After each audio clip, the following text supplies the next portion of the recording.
value chains, and we were thinking global value chains is a nice topic which has been talked about many times, many years. But in light of the pandemic, we see the first implication, the global value chains, well, they are a little bit vulnerable. The regional dimension wins probably a little bit more an interesting importance. So we have three important, wonderful, highly reputed speakers today. And the first is our colleague, Professor Bosma with Utrecht University in the Netherlands, who is very well known for regional diversification, and he will open our presentations today with some nice, interesting, forward-looking talk about the regional diversification and the interregional linkages. Ron, I hand over the floor to you. Yeah, thank you. All right, I try to share my slides. And you just have to tell me if you can see it. Yes. Hey, Nick, could you mute yourself because I hear you're typing. Yeah, right. Okay, thanks.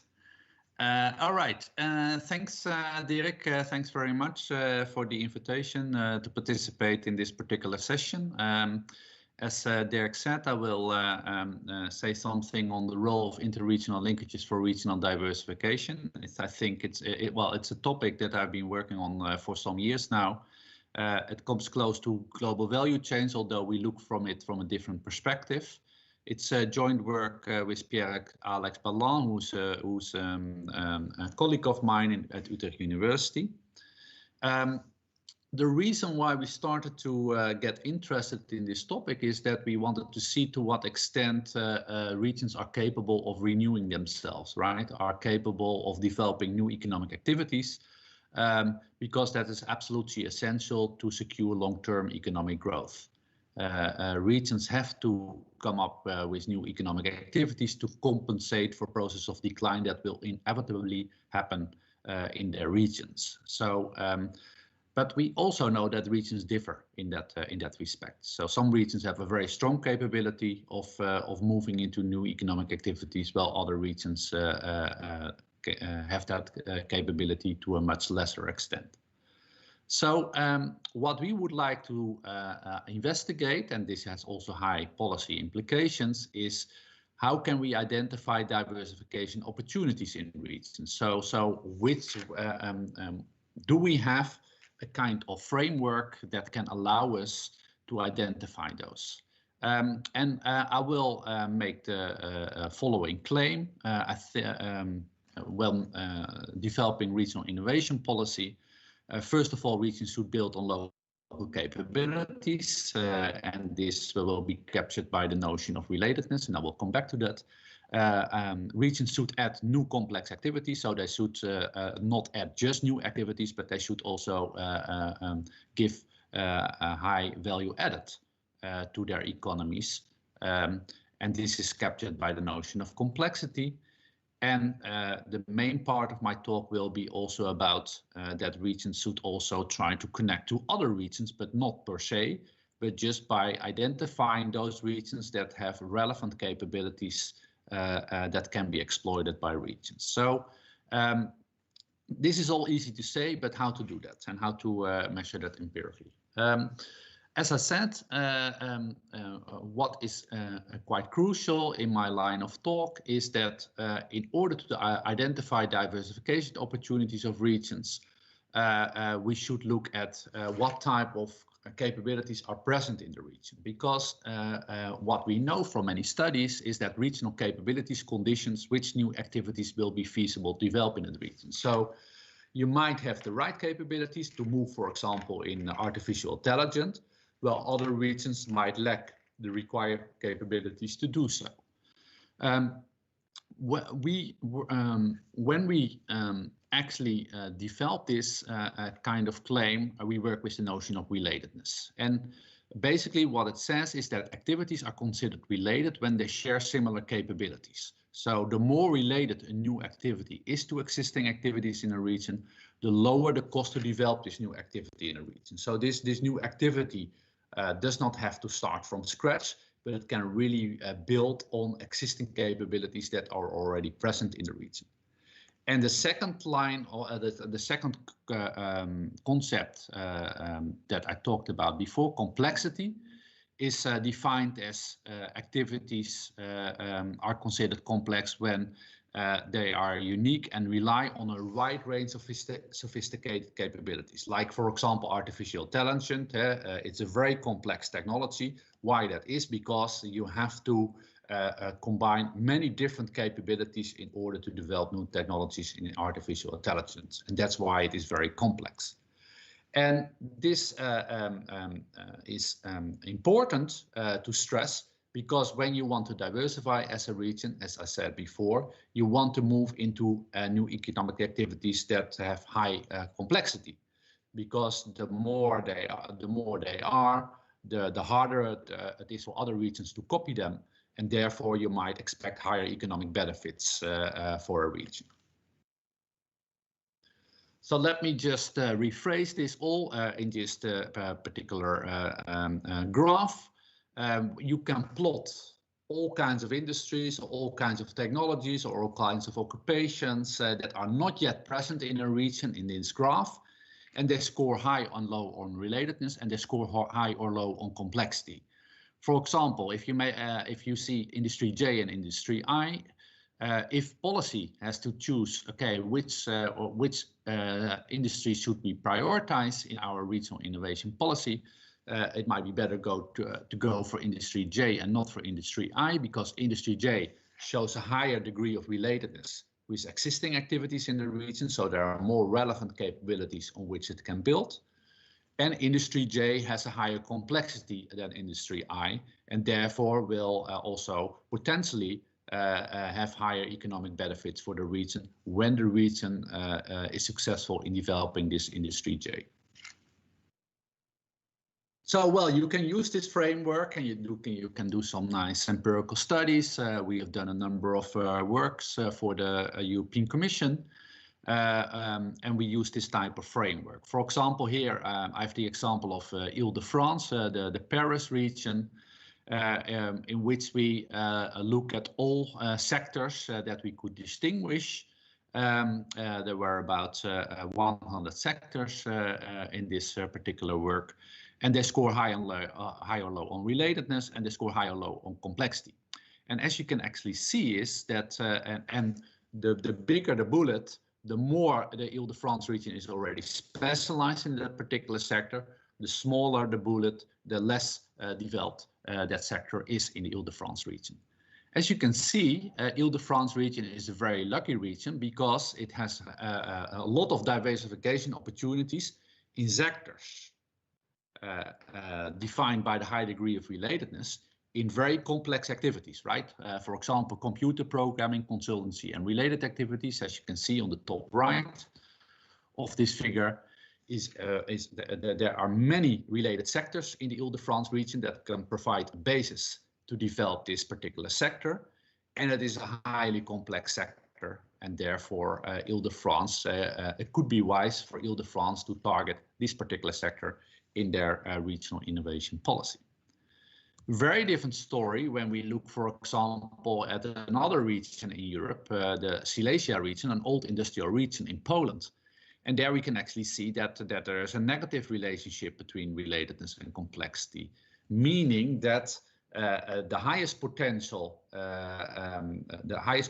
sectors Silesia has are in less complex activities, right? The sectors that show the highest degree of relatedness with existing sectors in the region, they are shown on the bottom right of this figure, and they tend to be low complex activities.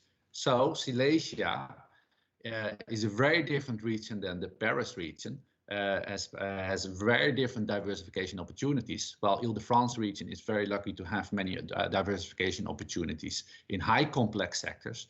In Silesia, it's the opposite. It has diversification opportunities, but in the less complex sectors. And this, of course, has also economic implications.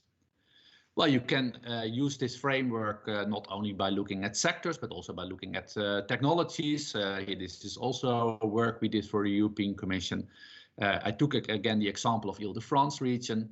So they wanted to know the 7 key technologies that everybody's talking about nowadays: cybersecurity, high performance computing, clean, connected and autonomous vehicles, hydrogen technologies, microelectronics, batteries, additive manufacturing, that includes 3D printing, among other things. Does Ile-de-France region has the potential to develop those 7 key technologies? Well, as you can see, it has a very strong potential in cybersecurity on the top right again, right? So there's a high degree with related technologies in the Paris region, and it is a highly complex technology. Well, additive manufacturing on the left bottom has very low degree of relatedness with existing technologies in the region. So Ile-de-France region does not have that much potential to develop that type of technologies. But why would it care? Because it is also not that complex. So it will also not bring that much economic benefits or potential economic benefits. Again, the Silesia region for these 7 key technologies, what are their diversification opportunities in those 7 key technologies?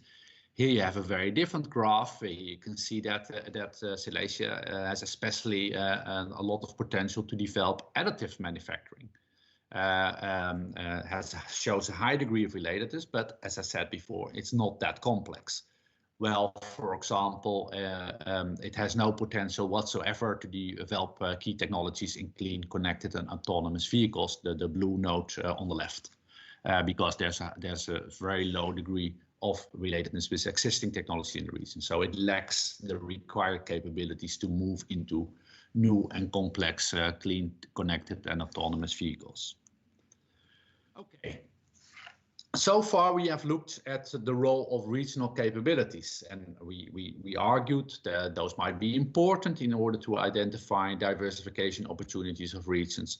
But we would also like to see to what extent regions can also rely on capabilities that are present elsewhere, and they could connect to those through interregional linkages. The literature is quite determined in that respect, saying that interregional linkages are considered crucial for regional development to avoid a lock-in process, right? So, but the big question is, of course, can interregional linkages provide access to missing capabilities in the region and still positively affect diversification in a region? So it might be the case that if, for example, Ile-de-France region wants to move into artificial intelligence, it might lack some of the capabilities needed to develop that. So it might link to other regions in order to get access to the capabilities that is needed to develop artificial intelligence, but that is lacking in the Paris region, right? This is what we are after. So what we look and we say, it's not per se what matters is whether you connect to other regions, but you should also connect to those regions that matter for that particular region, in the sense they can really provide access to capabilities that are missing in the region, but are complementary to the capabilities that are present in the region. So this builds on the notion of that there is a need for absorptive capacity to exploit external knowledge, right? So you can get access to external knowledge, but when you have access to it, you must also understand the knowledge that will flow into your region, and therefore you need to have an absorptive capacity in order to understand that. So in that sense, non-local knowledge needs to be related to local knowledge in order to have an economic effect. So we developed this framework. Has just been published online in the journal Regional Studies. So if you're interested, you can go to that paper. I just outline a bit the main results here. What we do in this paper, we analyze the impact of interregional linkages on technological diversification in a region, while controlling for the capabilities that are present in the region, right? So we test whether interregional linkages that give access to additional capabilities in other regions, complementary to existing capabilities of regions, have a stronger impact on regional diversification. So That is what we are going to test. So we estimated an entry model, a regional entry model, in which we made use of patent data from the OECD RegPat dataset, which is a really fine dataset, which includes all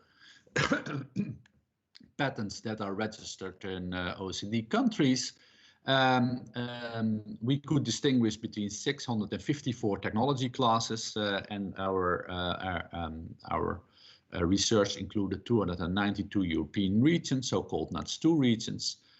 So our dependent variable, whether there's an entry or not of a new technological specialization in a region, so that means that the RTA should be higher than 1, that stands for relative technological advantage. So meaning it should just not be one patent in a particular new technology, but there should be substantial number of patents in a region in the particular technology before it can be considered a real entry in that region. We covered the period 92-2016, so we had quite a good time window that we distinguished between windows of 5 years. So each 5 years we look what type of new technologies, new technological specializations entered a region, and to what extent that builds on regional capabilities in the region, and to what extent it is depending on the type of interregional linkages that region has. So first, our first independent variable is regional capabilities. So we use the framework of relatedness, as I said before, and relatedness is measured to existing technological specializations in the region at TI. So the higher the degree of relatedness, the more we expect a new technology to enter a region, because there are relevant capabilities on which this new technology could build in that particular region. So there we have to make 2 steps. I cannot really go into any technical details here because of a lack of time, but you have to make 2 steps here in order to measure relatedness. First of all, you have to develop a measure of relatedness between all technologies, and that is based on co-occurrence analysis of technologies on patent documents. So we looked at millions of patent documents, and we wanted to see which technologies co-occurred again and again on a patent document. So if 2 technologies pop up on many patent documents in combination, we define them as being related. Cannot be a coincidence. They must have something in common. They might share similar capabilities. The second step is then we developed we made a variable regional, in the sense we developed a so-called relatedness density measure, which measures the relatedness of a potential new technology to the set of technologies in which the region is already specialized. So the more relevant technologies already present in the region, the higher the score of relatedness, the more the probability that a new technology will enter that region. The second dependent variable is the notion of interregional linkages. As I said before, we developed 2 indicators here. First of all, the number of ties a region has with inventors in other regions. So it means looking at co-inventorship, right? So it means that many patents are developed by more than just one inventor. And if 2 inventors are located in 2 different regions, it means there is a tie between those 2 regions based on co-inventorship. This is how it has been measured. So this is just calculating the number of ties a region has with inventors in other regions. And then, but that's our crucial variable, we also looked at the type of interregional linkages, so the complementary interregional linkages. So that has been referred to or has been measured as the density of related non-local knowledge in which a region can tap into to diversify into a new technology. Let me just explain in this graph. Here I come back to the framework I presented before, right? On the x-axis there's the degree of relatedness, on the y-axis there's the degree of complexity. So this region would like to region A would like to develop this technology I. And as you can see, it has a score of 50% on the degree of relatedness. So let's say half of the technologies that are related to technology I are already present in region A. Well, half of the technologies that are related to technology I are missing in region A. Well, for the latter group, this region A could connect to other regions, right? So it could connect to region B, for example, and then it would add 30% to the 50% of relatedness it has already. If it would connect to region C, it adds another 20%. If it would connect to region D, it would add another 10%. So this is how this variable of complementary interregional linkages has been constructed. So we take the relatedness density that all regions J can potentially add to the relatedness density of region I in developing a new technology T, and then we control for the actual links between region I and all regions J, right? Because we want also to see that there is a connection between the region and not just a potential in that respect. So come to the results.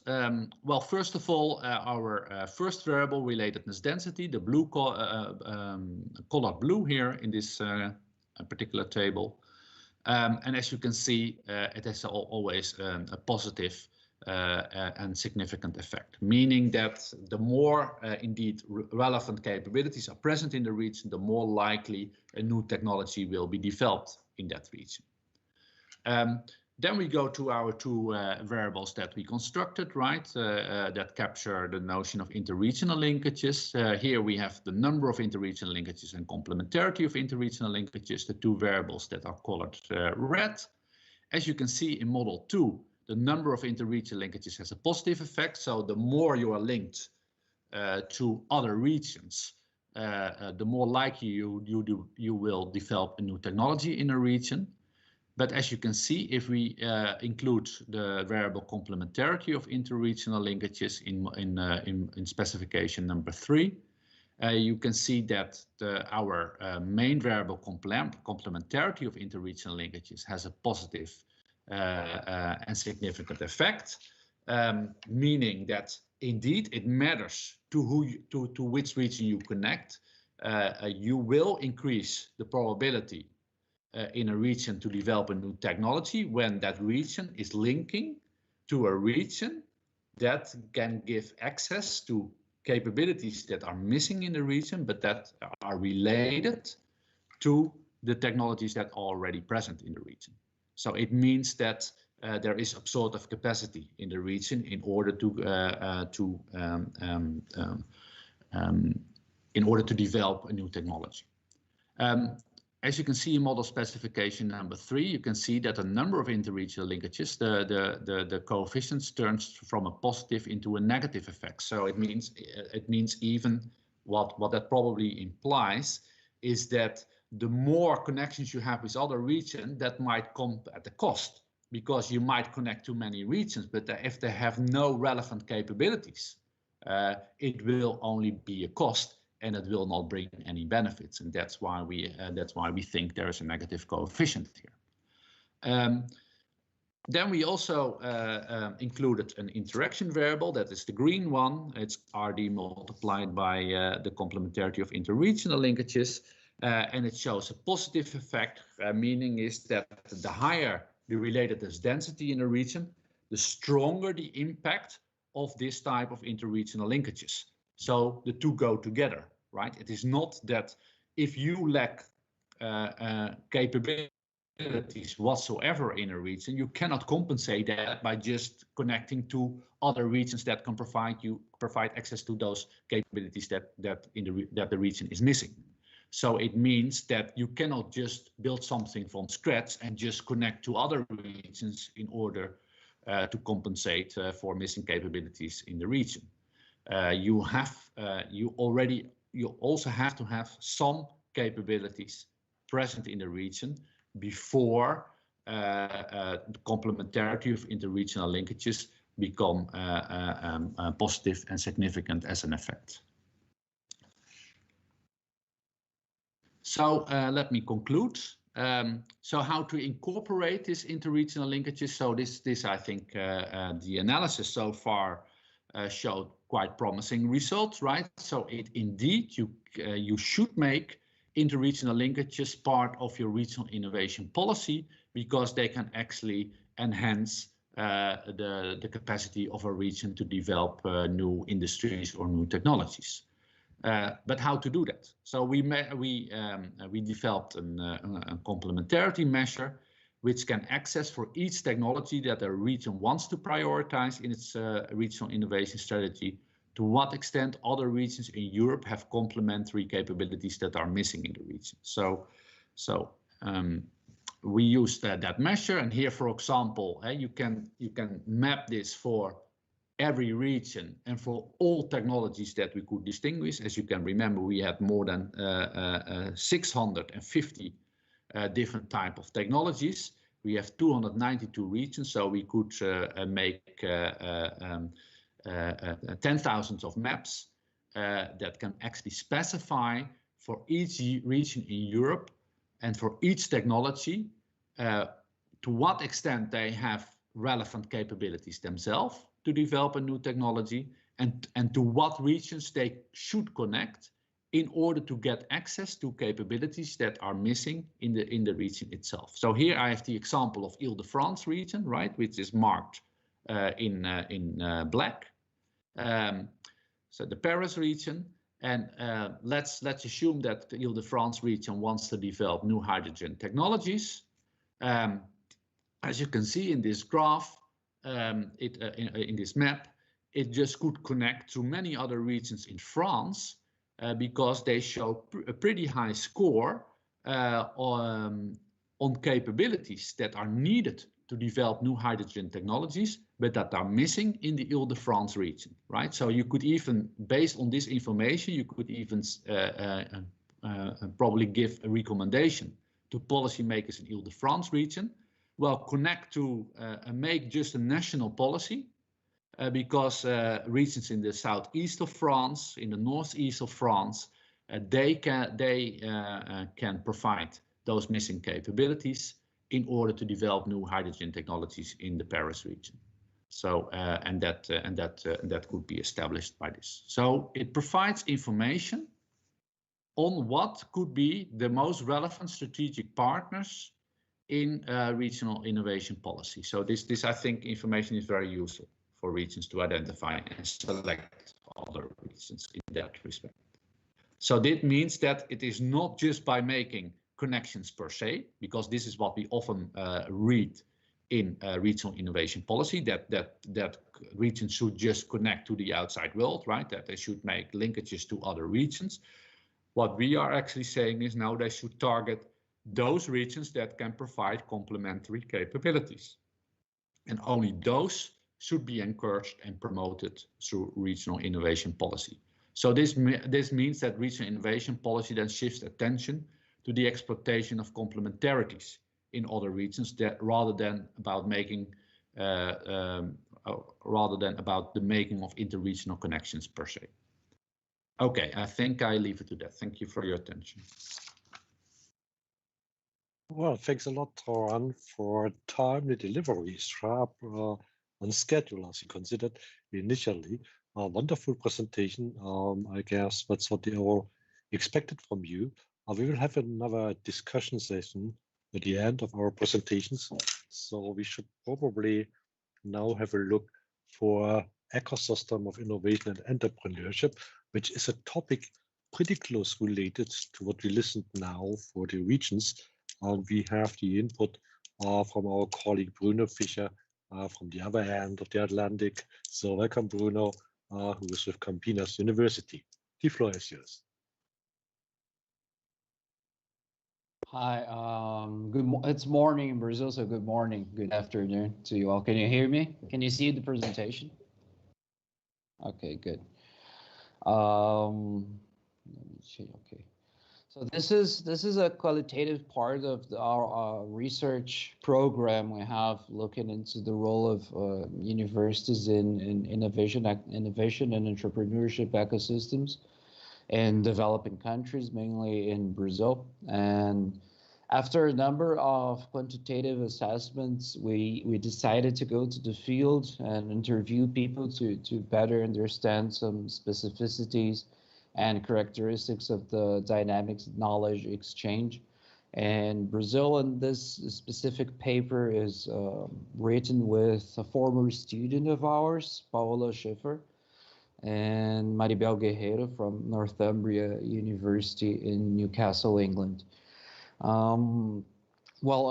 Thanks for the invitation. It's a pleasure to be here with you today. It would be a bigger pleasure if it would be possible for us to be together in Moscow. But anyways, it's good to be here. So the background we're using, and this is a similar background to other approaches we've had. That we're looking at this role played by universities as organizations that not only generate, but also have the capability of diffusing knowledge and ecosystems, interacting with multiple actors. And this has some implications in terms of knowledge flows, and I'll talk about that a bit later. And since there's been in recent years a boom of assessments looking into the configuration of innovation entrepreneurial ecosystems, we thought we could offer a good addition to understand not only the presence of a research university and if it connects to other agents, but how this happens and how knowledge flows take place, not only from the university to industry, but also on the other way around. So how universities benefit from these connections, and what kinds of universities can actually promote innovation and entrepreneurship in a given location, in a given ecosystem. So specifically in the case of Brazil, in previous research, we identified that universities have this pivotal, critical role in producing knowledge and diffusing knowledge. So when we have a mismatch in terms of scientific production in Brazilian universities and top Brazilian universities and innovation capabilities in firms. And this is, I don't know, it may be the case also in Russia. It's definitely the case in other Latin American countries. So previous research has identified that. And so in this case, in this specific case, we're looking at the ecosystem from a different lens. So we have a long tradition of economic studies stating that basic and applied research also benefit from technological advances that lie outside of the scientific field. So we're trying to look deeper into this hypothesis for innovation ecosystems and universities.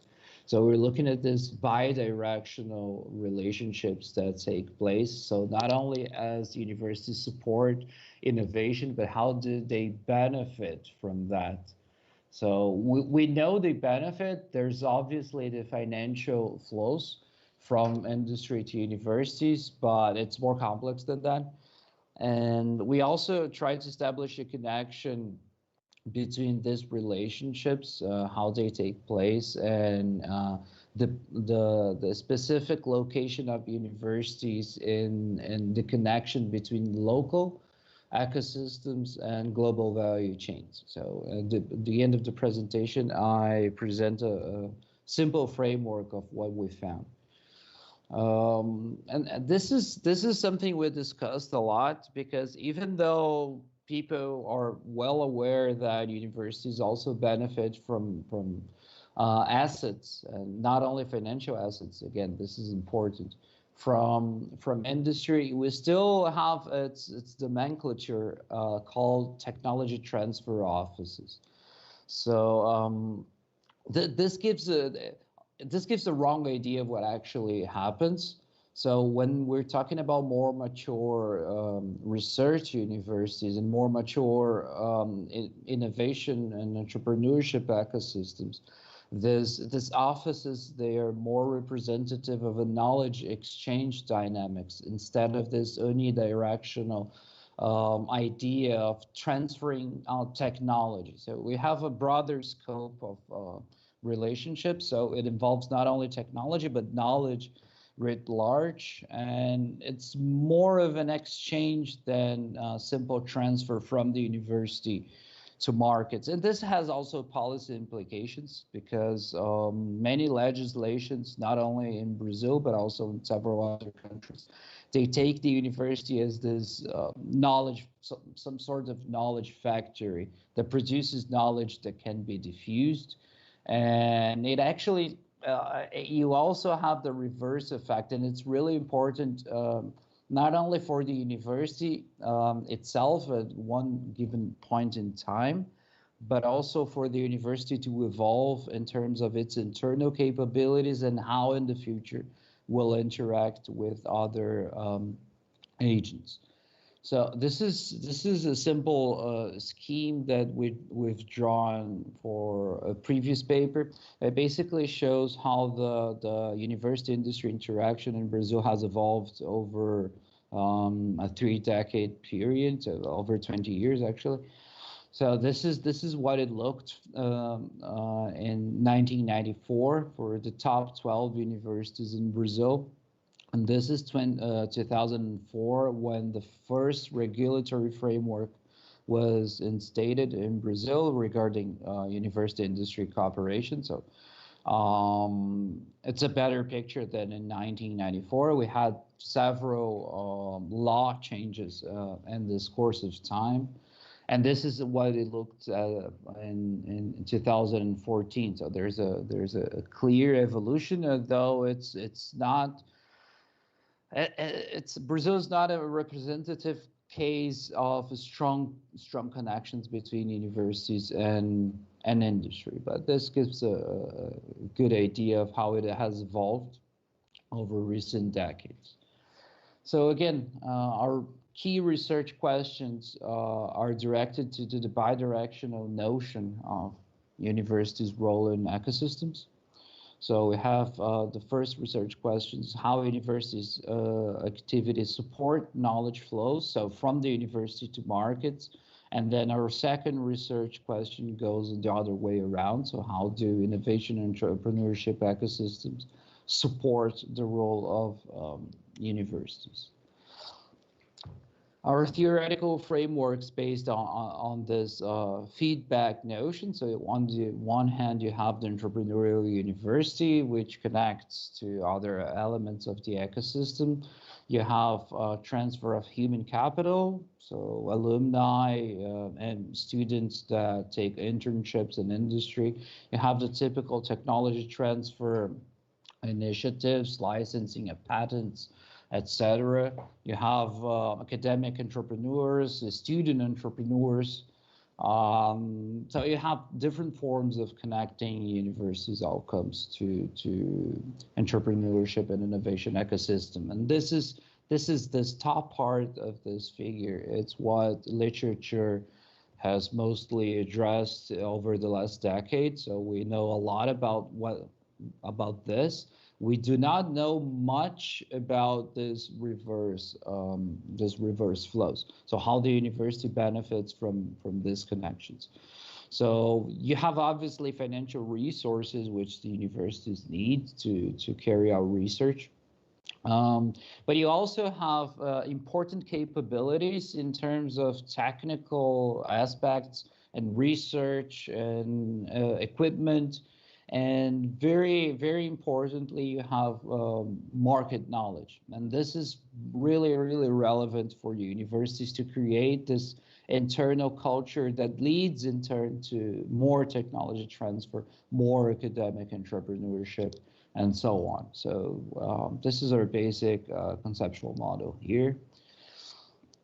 Our research design, so we're taking 5 most representative university ecosystems in the state of São Paulo in Brazil, which incidentally, it's basically the 5 most representative university ecosystems in Brazil, at least among top 10, because it involves the most important economy of the country, regional economy. It's the state of São Paulo.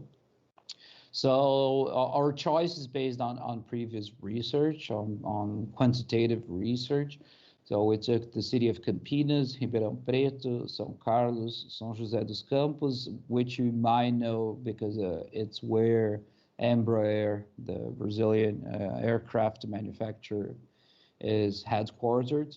And I'll show you in a map so you can have a better idea.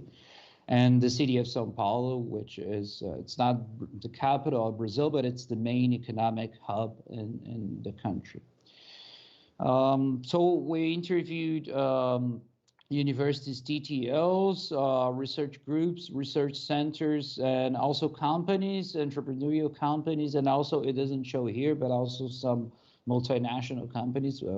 We carried out interviews. I think it sums up to something near 30 interviews. I'll have the details later. So just to locate you, this is Brazil, South America, and these in black are the cities that we chose, and this in gray are the cities that are part of the micro-region, so the immediate micro-region of each location. So it's 25 semi-structured interviews, basically 2 hours of duration each. These are the details on our interviews, the research protocol, etc., some methodological details. So we used content analysis method from the transcripts at the universities. We coded actors' opinions on the matters we discussed. So then we identified some patterns, discussed the bidirectional role of universities, and what we found, and this is a term that has not been widely used in ecosystem literature, is the evidence of mutualism between universities and other agents. So sticking to the ecosystem analogy, since 1993 we have this analogy as a pervasive concept in business studies and economics. So we were wondering why there hasn't many papers dealing with the concept of mutualism, which is a core feature of ecosystems. So ours is not the first one to address this, but it's among the first ones to address this concept applied to innovation and entrepreneurship ecosystems. So part of our evidence, the key information we've drawn here from interviews. The first one regards the role of universities in fostering innovation and entrepreneurship in ecosystems. So you have both positive and negative perceptions.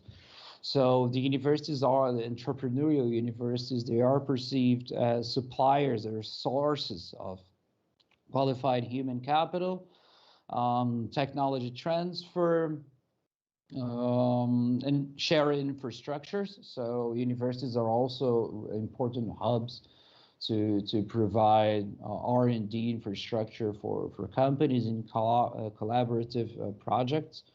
And you also obviously have the negative perception, which is true for Brazil and true for many other countries, as we've seen in literature, is first that the university as an autonomous entity, it doesn't necessarily look into country industrial priorities. So there's no mechanism, and probably there shouldn't be, to orient to what universities should research. So companies see this as a weakness of ecosystems, because often the research lines of universities do not match what companies are doing. For the Brazilian case, the effectiveness of R&D subsidies and the policies directed at providing R&D subsidies, they are very questioned by companies. So usually they are obliged to connect to universities in order to get R&D subsidies, and many companies do not see benefits arising from this. And okay, There's also the bureaucracy involved in the relationship. This should be shown here. I think it shows in the next slide. But companies see this as a problem. The timing of the university is very different, and this is not related to research timing. This is really important to mention. So of course you have research timing of academic research and a different timing for industrial research. But in Brazil, main research universities are public. So all of the universities we interviewed, so the main universities here are public universities, and they have really complex bureaucratic structures. And this is not a huge deal for multinational corporations. They can deal with this more easily. But for startups, for spin-offs, this represents a very complicated issue, because some of these companies mentioned that they lose 1 to 2 days a week just dealing with bureaucratic barriers to get formally associated with the university. And this is basically a waste of time of one person in a company that is made up of 3 or 4 people tops. So this is a complicated deal. So on the other direction, so ecosystems actors, they also support the university's roles. So obviously the financial resources I already mentioned, but also co-generation of ideas. So you have important research lines arising from these interactions. You have the opportunity of exploiting intellectual property. So everywhere, patents became a important indicator for scientific activity. So researchers are evaluated according not only to publications, but also to intellectual property in terms of patents. And that generates a mass of knowledge that if you do not take to market, then it's basically a source of debt to the university in the long term. So associating with companies also facilitates the exploitation of this intellectual property rights in markets. And also, and this is really important, the flows of applied knowledge and market experience. So there's a vast amount of articles and books dealing with academic entrepreneurship, which is basically taking the knowledge from the university to markets, mostly through spin-offs and patent licensing. But universities often lack this market knowledge, this market experience, and associating with companies brings important benefits in terms of not only how to translate scientific advances into marketable products, but also in terms of generating capabilities and networks, mostly networks with market agents that are really a really important aspect, really important assets for university spin-offs to evolve in terms of their internal capabilities. So they need to connect with this market agents, which is a hindrance for many academic entrepreneurs, since most of their connections are with other academics, and they cannot offer this complementary knowledge. So this is a really important issue that I've been addressing specifically in other research line. So how this specific kind of knowledge influences individual level behavior in terms of academic entrepreneurship. So the negative perception of entrepreneurial universities about ecosystems agents, which also happens. So there is, because of this companies, they face bureaucratic barriers to connect to universities. Oftentimes they just skip the technology transfer office and they approach researchers individually. So basically they are jumping over the institutional structure for this. And this has important implications also in terms of how much money the university collects from interactions. So you have this opportunistic behavior, both from academics and from companies, that arises to avoid this bureaucratic difficulties that arise.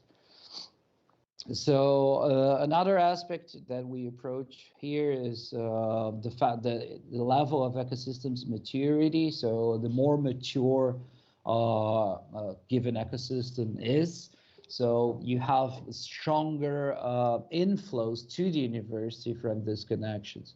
So when you have more complex, more dense innovation and entrepreneurship ecosystems, the universities not only generate knowledge for other actors, but they also benefit more from these connections than what we perceived in relatively peripheral or weaker, let's put it like that, ecosystems, more incipient ecosystem.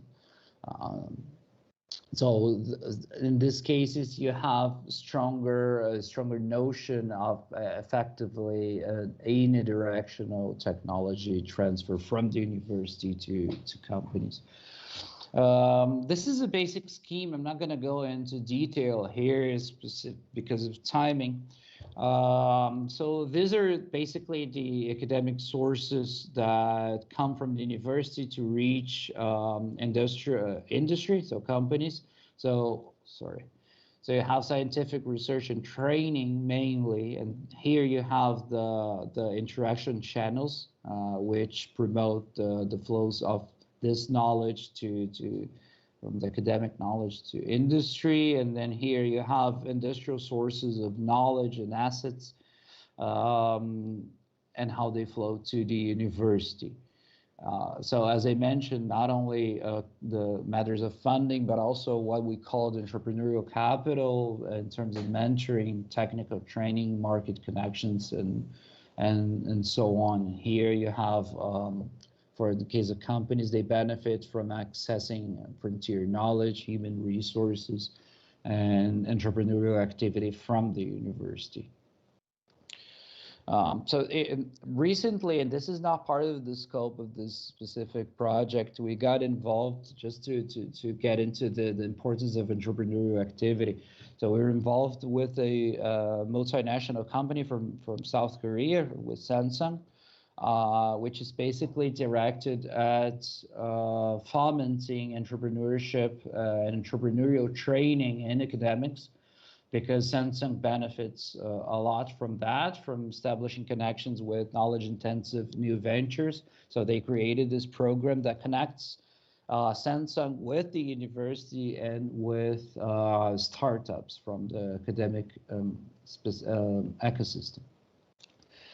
So as I mentioned, and reaching the end of the presentation, this is how we connect the notion, and this is a small part of the article, but I thought given the scope of this session, that would be interesting to bring this framework. So this is how the university, or the focal university, connects to GVCs and also to GKCs, and global knowledge chains. This is part of our results. We noticed that universities, they interact with inward FDI, with multinational companies. I just gave the example of Samsung, but there are several here in Brazil. So they absorb this knowledge. Also, they absorb knowledge from international scientific collaborations, and they transfer this knowledge to the local ecosystem of innovation and entrepreneurship. So spin-offs, technological activity in the region, human capital, denser knowledge networks. And this is what we call, what literature calls actually, is a gatekeeping process. But this bridge, it also happens with a bidirectional nature. So once the university established this knowledge flows that arise from their connections with multinationals and universities from abroad, and as this agents of the local ecosystems get more as they evolve in terms of capabilities, they also feed back into the university with stronger capabilities that promote the university that make the university to develop stronger scientific strengths and also entrepreneurial strengths. And this reinforces their connection with multinational companies because the university becomes better because in terms of research and applied research. And it also becomes stronger in terms of research quality. So this also fosters more scientific collaborations with institutions abroad from other countries. So you have this reinforcement cycle here. So just to conclude, universities, they are not, and this is really important because it seems rather obvious, but it's not obvious for policymakers, for policy worldwide. So universities, they are not only knowledge factories for ecosystems. It's much more complex than that. And they function, and this is really important when we're thinking about local and global connections. They are brokers between local and global knowledge environments. They are these bridges, so they can translate knowledge from external sources, from sources outside of the local ecosystem. And also they benefit from this connections with abroad, and then they transfer this knowledge to local partners, and their connection with local partners also reinforces their participation in global networks. So this is a line of future research that arises not only from this research, but also from quantitative assessments we've done in the past and we're doing right now, is how the internationally generated scientific knowledge, so frontier knowledge, so how does this translate into entrepreneurial and innovative activity locally, especially in the context of a catching up economy like Brazil. We're talking about knowledge, and I can connect that to what Ron has been what Ron mentioned in his presentation about relatedness and complexity. So what we found is that usually universities, they are assessing scientific knowledge that lies outside the scope of relatedness in the local industrial structure. So what's the impact of this knowledge that's not related to local capabilities in firms, but in academia, yes. So to what extent does it translate into local economic activity? Since universities have been receiving this this sort of pressure to transfer knowledge to markets and generate regional development. So how capable are they at the same time to generate frontier knowledge and transfer that to laggard economic structures in developing countries? So thank you very much for your time. Pleasure. Thanks a lot, Bruno. I think the last point, the conclusions and future research brings a very important point here. If you take it in plastic terms, if we two jointly develop something, we are confronted with this science community and the requirements by our community. So we have to survive our community. If you now take the results and try to adopt it and transfer it to the regional ecosystem, you will be kept busy for the next 5 years. And so will I be in Moscow. In that time, we are not members of the scientific community anymore. They forget our names. So we need to somewhat keep the balance. What we are doing in the science, international science collaboration, adjusting that to the richer circumstances and still maintaining our position as members of our community, being respected, which is the utmost important point to generate new knowledge. So it's always easier said when done in practical terms. So that's why I believe it's a nice contribution here, and that probably also forms one barrier for innovation at the regional level or at the cross-border level. That leads us to the next talk, which we have again as a nice international collaboration between the Higher School of Economics, George Washington University, and to complete a third over again Higher School of Economics. So to put it in names, Vitaly Rudь Nicolás Вонортас complimented with Valeria Vlasova. Valeria is not listed in the programs I saw, but she will be among the authors here. I give the floor to you. I'm not sure who of you is starting to talk about these barriers, which we saw now in the sequence of the previous talks already. Please. Okay, Dirk, I will start.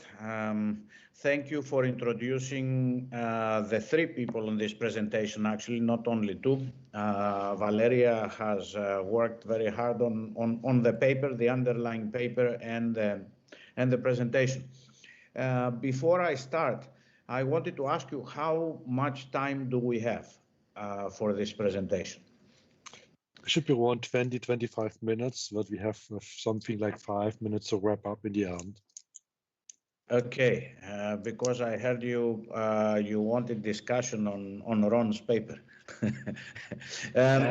We should probably focus our discussion on the overarching part and not going into details. For the details, I think it is first of all we have the YouTube channel, so can watch a little bit later. And those interested in a stronger discussion bilaterally can certainly use the email addresses announced there and get directly in touch. Okay, very good, thanks. So we will go through it fast. The way we will do this is I will introduce the subject and then Vitaly will talk about the analysis, and I will come back at the end together with him to finish it off, to give the main messages. Basically, the message is very simple. It's reflected on this title. But we arrive at this empirically, which is a challenge. Vitaly will be controlling the presentation, so I will be asking him to change the slides.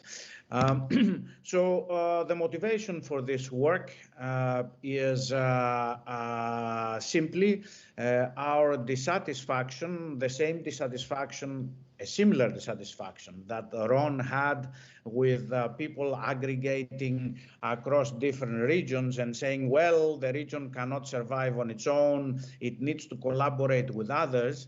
And he said, yeah, the region needs to collaborate with others, but which others? So the same, in a similar way, the same way we are going here, in that one listens to policy decision makers and looks at the literature, and generally the message is like, innovators need help. So they need help because either they don't have money, or because it costs too much innovation, or because it's too uncertain, or because intellectual property protection is good, or because they don't have the right networks or the right organization, or what have you, right? You look across the econ literature, the business literature, and all of these factors are addressed, but they are addressed at the level of innovators. What we want actually to look at here is to break these companies into some meaningful groups, and in this particular case, in groups like the Oslo Manual groups them. So we have the surveys, the innovation surveys around the world, and most of them follow these guidelines from the OECD. So the Community Innovation Survey, we have the Business Survey in the United States. In this particular case, we look at the Russian Innovation Survey, and we use Russian data. And all of these surveys follow this Oslo guidelines that try to differentiate between groups like you see at the bottom of this slide, exporters and non-exporters, innovators and non-innovators, innovators that are local innovators, actually, either for the company or the local market, and global innovators and so forth. So we wonder does this matter? Do this classification matter? Why did we come up with, and how do they link to the barriers that these people claim? That is, the innovation survey asks them what is important for you, what is not important for you, and why, tries to get why, and we want to exploit this particular information. Next slide, please. Okay, so this is the background. I'm sure most of you or all of you are completely familiar with this. This is what the literature gives. Basically, for simplicity here, for reason of simplicity, we categorize the barriers that have been identified in the literature in two categories. Financial, non-financial. I think it would be better if you read financial as economic factors, what economies have dealt with primarily, and non-financial, what business people have dealt with primarily. So there is a merger of the two, of course, in the literature, but basically economies since the time of Schumpeter have dealt with issues that the barriers to innovation that are related to cost, markets, uncertainties.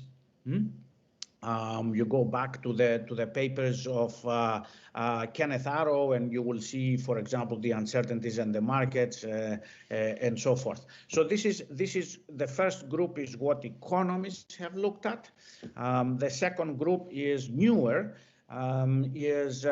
It has been galvanized by the interest of business analysts in the management literature to understand the internal factors in the company, organizational factors, but also intercompany relations. So you see on the last, on the very right there, right bottom, the kinds of things that people have talked about. It's not that economists, I don't want to say that economists are oblivious to these facts, right? They have not. For example, Schumpeter talked about the first one, the qualified personnel. Do companies have the right personnel to innovate and so forth? But a rough, if one wants to differentiate between the two, a rough categorization is like this, as you see here, financial and non-financial.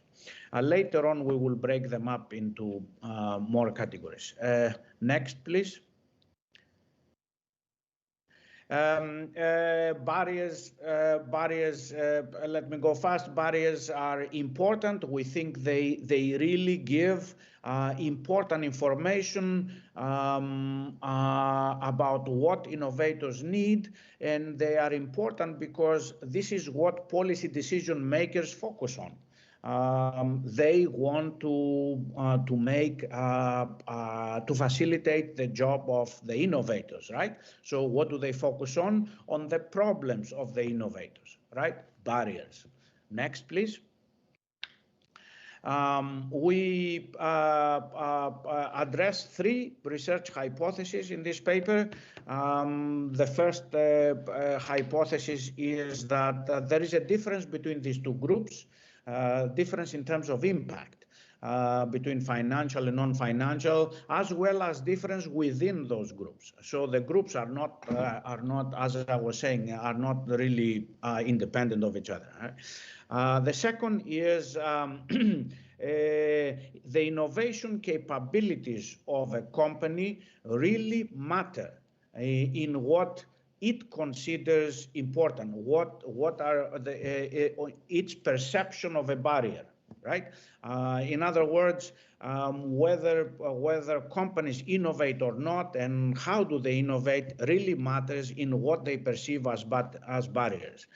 And third, this also is true for companies that operate locally or globally. So companies that are on participate, for example, in global value chains will think about barriers in a different way than companies that do not export at all.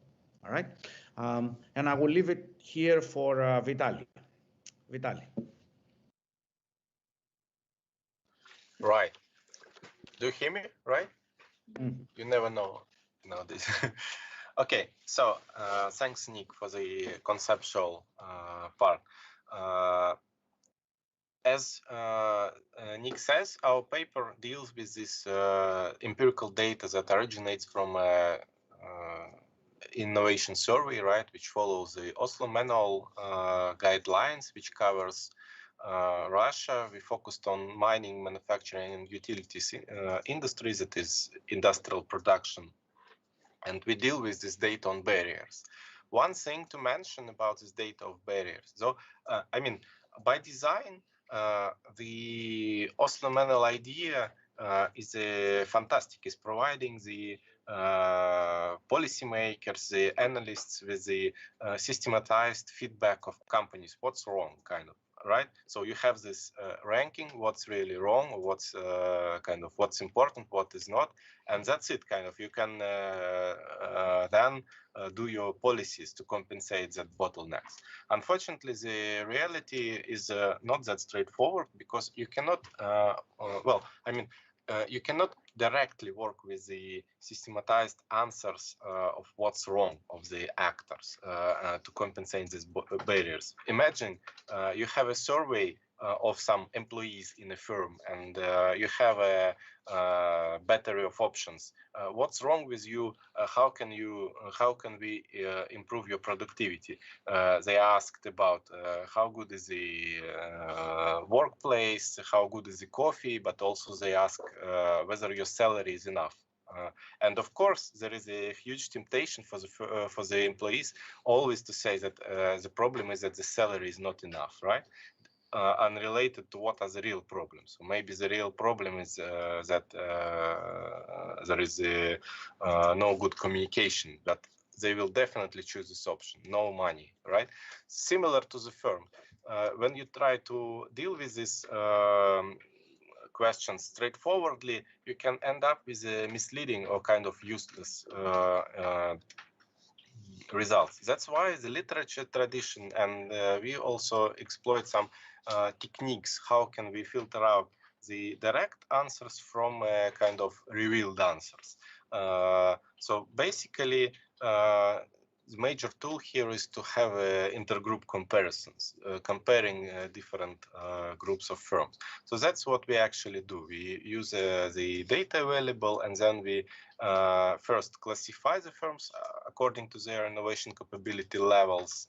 I will talk about that in a moment. Then we estimate the statistically significant important barriers to each of the group, and then we match different combinations of barriers and try to explain the portfolios of barriers for each group of firms, for each mode of innovation. How to distinguish innovation capability levels? We refer to the tradition, literature tradition, which is known as modes of innovation. So basically, we use a set of variables that characterize firms' innovation performance to distinguish between different capabilities. In this case, it's there are several points. First, whether it is innovative or not innovative, whether the innovations introduced were new to a firm or new to the market, and a third axis is whether the firm engages in export activities or only acts at the local market. So we end up in 6 categories of firms, right? Here are the frequencies of these categories in the in our sample, which is representative to reflect the situation in Russian industrial production. Right, so here are the 6 categories: no innovation, no export; no innovation, exporters; new to firm innovations, no export, new to firm innovations, exporters, right? And the arrow here shows the increasing level of innovation capabilities. So we associate that this group, new to market innovation and exporters, are the most advanced, the most capable innovators, while non-innovation and no export, they are naturally the least advanced, right? And here is a space between them.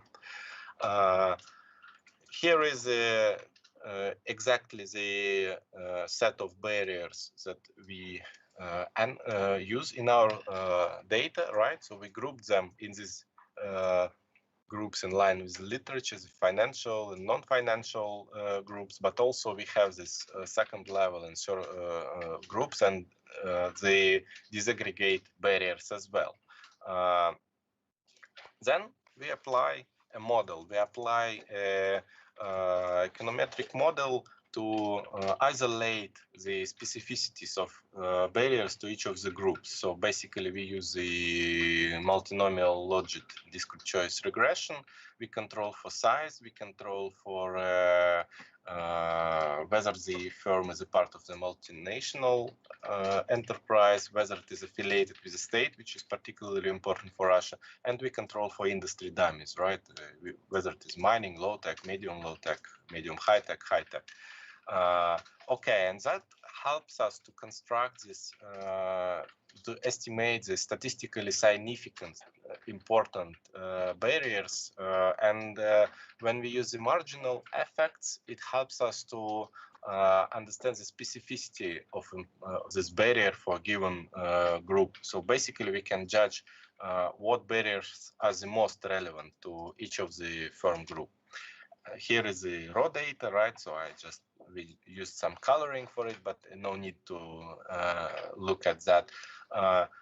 We then work with this sort of estimation results to treat our hypothesis. So the first hypothesis was whether we can, does it really make sense to talk about these two aggregate categories, financial versus non-financial, or economic versus other factors, right? The point is that we are convinced that no, it is quite rather useless.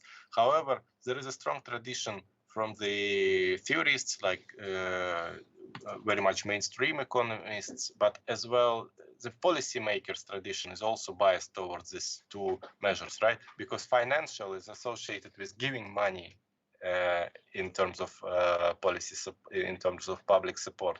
Non-financial implies some management of interfaces. So there is a strong bias, strong robustness within the discourse that every problem should be either financial or non-financial. However, we believe that our study shows that all the problems have the combination of financial and non-financial issues, right? And then the analysis that we produced helps us to explore the actual profiles. What's exactly specific for different groups of innovation capabilities, or different groups of firms, right? It's quite interesting. For example, if we try to describe the problems faced by non-innovation, non-exporters, the least capable group, right? What are they telling us? What is the data telling us? They basically say that problem number one is mismatch between organizations' priorities and the innovation agenda. So basically, innovation is not a part of the business model. And they say also low innovation capabilities of the organization. So they do not know how to do innovation. So these are factors, top two factors, right? Then we do not know anything about new technologies. There are some problems with the infrastructure, and it's too risky to do innovation. So basically, that's the portrait of a firm which doesn't want to engage into innovation or doesn't see it profitable, right? It's interesting to compare with non-innovative but exporters firms. The reasons for them not doing innovation are rather different. They say that the competition is too tight, and the value chains where they act actually do not imply that the products are innovative. And then, okay, we do not know how to do innovation, right? In low innovation capabilities, there are problems with regulation and no money. Okay.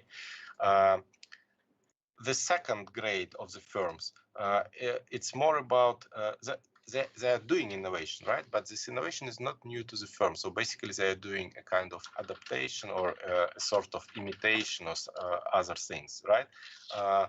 It's interesting to note that both of them say that it is expensive to do innovation, the lack of qualified personnel, there are some issues with regulation, and also they say that R&D driven innovation strategies are too long to have a good payback, right? The most advanced category, the leaders of innovation performance, have completely different perspectives. So basically, the top ones say that the main challenges are lack of information about the markets, the underdeveloped cooperative ties, so they can't find the counterparts. And okay, it's expensive. It's expensive to be on the cutting edge, right? Interestingly, all innovation companies say that there is a lack of qualified personnel. However, non-innovative companies do not indicate that as a problem. That's one of the issues that you can find in the literature, that actually the more sophisticated is the innovation strategy that the company faces, the more realistic and the more substantial is their understanding of the problems, of the flaws of the innovation environment. So we find that these results help us to confirm both of the hypotheses. So first, there is a clear significant variance in the importance of barriers for different levels of innovation capability, and the same is for the local versus global. So exporters are completely different in their estimates. So when you act globally, local regulation appears to play less role. However, there are issues of a higher level of competition. Okay, these are just the same stories I just told, written in text. It helps us to build up a portrait, right? Not only look at the coefficients, but also tell a kind of a story about these types of firms. But the important thing is that actually we can use this data to understand what is the trajectory of building of innovation capabilities, and we can judge what are the obstacles that hamper moving from previous step to the next step, right? So to facilitate, what problems are of the firms that facilitate that try to engage into innovation, right? Then what hampers firms from getting from the new to firm level to the new to market level, and what actually hampers the performance of the leaders. And this sort of analysis helps us to approach this issue of targeting and introducing some new ideas about the targeted policy measures, tailored innovation policy measures that can address the needs of some specific firm types. So looking at the problems reported and statistically revealed by the non-innovation firms, it's quite clear that most of all, the problem is that innovation is not within the business model of these firms. It's not a matter of giving them some extra money because the state cannot buy them, a public money cannot buy them a new business model per se, right? So it's much more about improving business climate at local markets especially, and favorable conditions for innovation experts, because they say that markets where they are present is not connected with innovation, so nobody cares how innovative are the products. That's why something in the architecture of global value chains should be taken some help, some facilitation. Well, it's a subject to further investigation, right? The middle level performers basically say that it's really expensive for them to introduce innovation, and they do not believe that their investment in R&D pay off. So maybe there is a subject for this specific types of support. And for the most advanced innovators, that they clearly articulate that they lack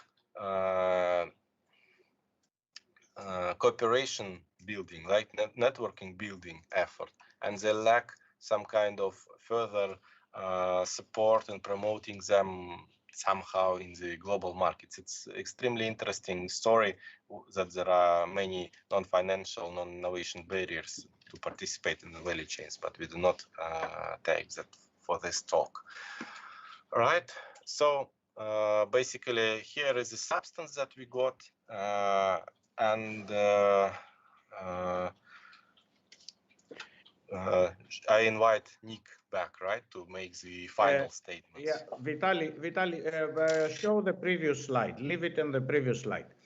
So essentially, one point I want to stress: the same way that Ron discussed that what a region will do, of course, depends on what its capabilities are and what it is targeting. The same thing we are saying here about innovation policy. What the innovation policy will be will very much depend on what kind of companies you are targeting. So different countries will target different kinds of companies, right? And the literature is very much influenced by the leading countries. So if you go back one more, one or two more, one more. So you see here, next one. You see here the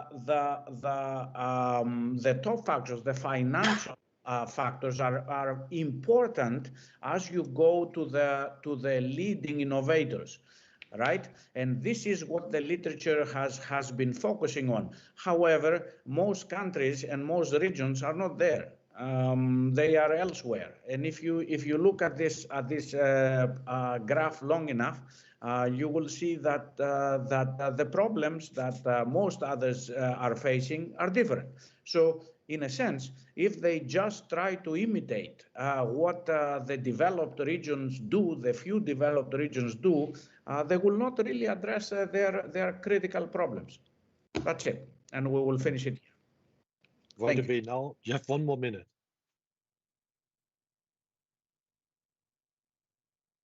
So you're done. Yeah, we are done technically, so open for the discussion. Okay, so we have to cut our planned question and answer discussion session. I just received a note that we have to finish and close sharp 3:15, which is in 60 seconds. I'm very sorry, but we cannot extend the discussion.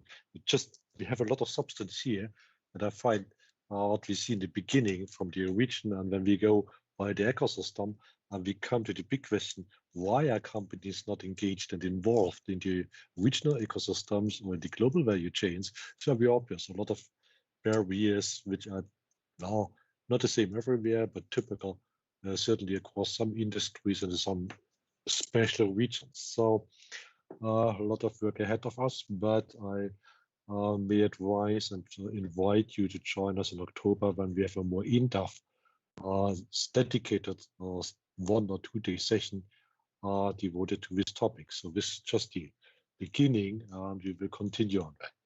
It's 3:15 now, and we are right on time, like on time as a Swiss clock. We finish here for now and hand over to the organizers. Thanks a lot, Olga, Elena, for organizing everything and guiding us to get all these things running smoothly. Thank you very much. Okay, thanks everybody. Good to see you. Thank you. Good to see you all. Thank you. Have a nice day. Bye. All right, enjoy. Thanks.